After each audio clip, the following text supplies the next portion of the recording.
Hello, I'm Mantastic'c and Fantastic, and today I want to talk about the Hello Kitty Monster Exchange options currently available. So, due to the fact that this event is only 5 magic stones, the trade fodder required are 6-star Godfest exclusives. And if you're someone like myself who has been playing for a prolonged period of time, there's a good chance you have many duplicates of a given 6-star. Like, I have no reason to have 6, 9 camis. Like, I could easily chop a few away and I'll still be perfectly content. Now, of course, don't trade away your last copy or even second to last copy. I'm very hesitant to do that. But at the same time, this event has only truly one great card to Monster Exchange for, and you can make maybe some arguments for another one. And the first and most important card to Monster Exchange for is Veroah Kitty. But we're not going to look at it through this interface because it doesn't show you the Super Awakenings, which is truly terrible design. But instead, we're going to look through the Rainbow Event Medal change, and you can actually now level them up to see their Super Awakenings because it's an easier way for me to showcase why they are valuable. So, the Great Witch of Darkness Hello Kitty, or oftentimes known as Veroah Kitty, is utilized in her base form because she has 3 Dungeon Bonus Awakenings. Now, 3 Dungeon Bonus Awakenings is still almost the most you can get. Camilla does have 4, but the reason why Veroah Kitty is so desirable is because her leader skill. It gives you bonus egg drop rate a little when entering a dungeon as a leader. Absolutely useless description, like what the fish? But basically all you need to know is that if you enter the dungeon with them as a leader, and ideally your friend as a leader, you have a significantly higher chance of acquiring any egg drop rate. It doesn't care about the quality of it, but the chance of any drop occurring. And this is important for dungeons where you have to play over and over and over again, where you need to find a certain key piece to drop. It could be like swipe farming, even like normal dungeons, because if you take a look at the other part of their leader skill, it does 500,000 or 1 million damage total when matching orbs with dual leaders. So for yourself, oftentimes I'm playing through like normal dungeons and I'm trying to swipe through like these things, like just to get whatever drop or just at least clearing. One combo kills the floor, but if you're trying to get like those certain drops for say like Amaterasu Dragon or whatnot, you will have to play, and having these dungeon bonuses awakenings will give you a much higher chance of that respective drop actually occurring. And it is also valuable in like the limited time or event dungeons where you can play the lowest difficulty, button your way through it, and actually get drop rates to have those medal exchanges to exchange for whatever card you're trying to actually acquire. So point of the matter is, Pad has lots of repetitive grinding, and having the best tool available to give yourself more egg drop rates through the leader skill and the dungeon bonus awakenings is invaluable. Furthermore, it's a 3-turn cooldown, which means you can easily inherit a button over top of it and enjoy buttoning or another dungeon bonus, whatever you need to have for the respective dungeon. It's wonderfully customizable and it's inexpensive. I feel like every player should have at least one of these cards due to the fact that they have so much usage. You're going to be finding yourself needing to use this card on a regular basis because these monthly exchange dragons oftentimes have you farming something with a lower drop rate, and now you can have a guaranteed drop rate, which makes your life much happier. And beyond Veroah Kitty, I honestly don't feel like there's that much value beyond the other cards.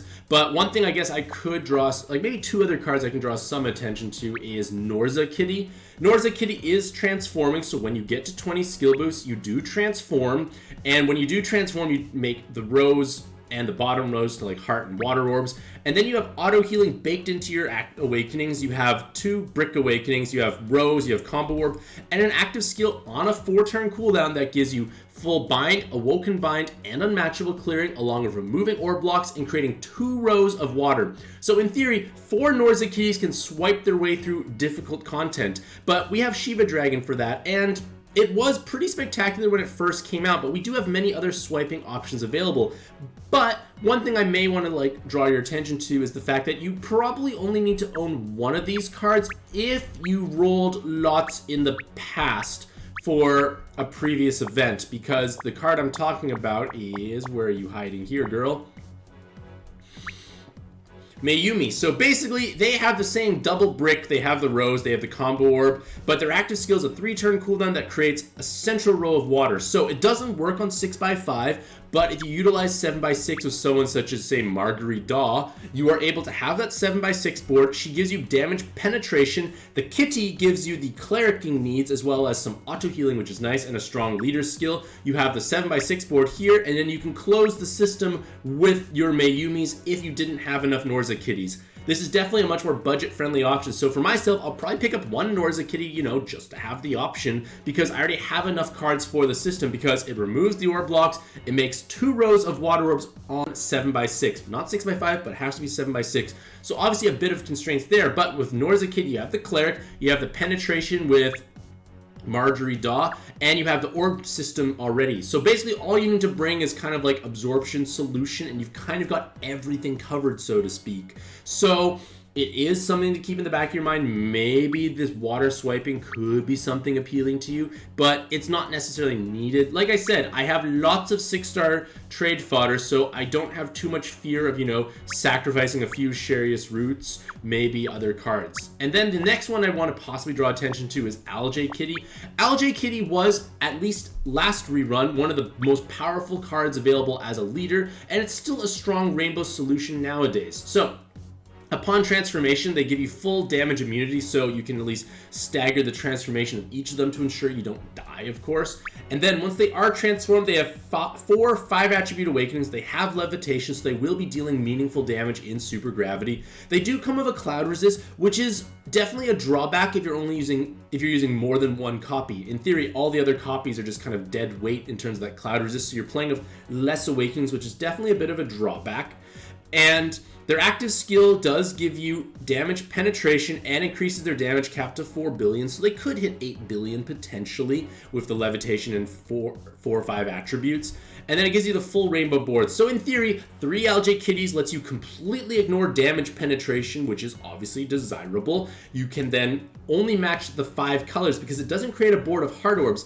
And you can heal through their leader skill because their leader skill gives you a large attack multiplier, auto follow attack, bonus combos, and you match 5 attributes. So with enough REM Kitties or other orb generators you could possibly have floating around, you can ensure a full board every time of 5 colors to trigger their leader skill. And then on top of that, you heal 15 times their RCV when matching orbs. So let's look at my own REM Kitty here. And as an example, there's some boar helmets on here. So if you look at their RCV stat, it's about 1,500 or so. So 2 of them is about 3,000 or so. 15 times 3,000 is a large number. So you can heal a respectable large amount of health every turn, and it gets bigger and bigger if you are able to like stack their RCV stat, or you just like stick on like team HPs and damage reduction.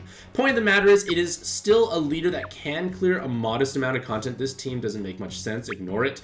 But point of the matter is, it still could potentially clear some content. So if you do like rainbow teams and you want to have another orb generator to plug in on your given teams, like for instance, REM Kitty, they have Devil Healer typing, and then like the 10 REM draw, where are they hiding at?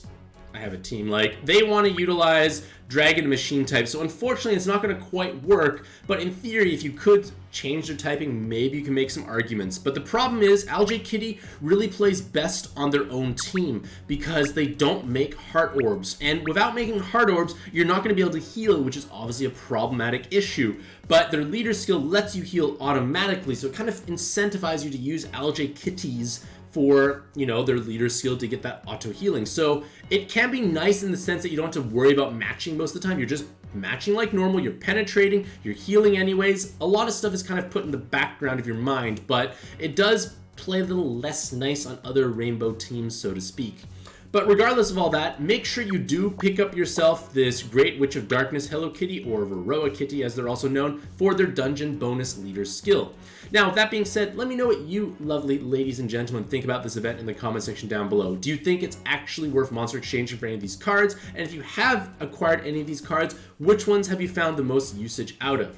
Regardless of that, hopefully you all have a truly fantastic day. I wish you the best luck in your own pad adventures, and happy puzzling.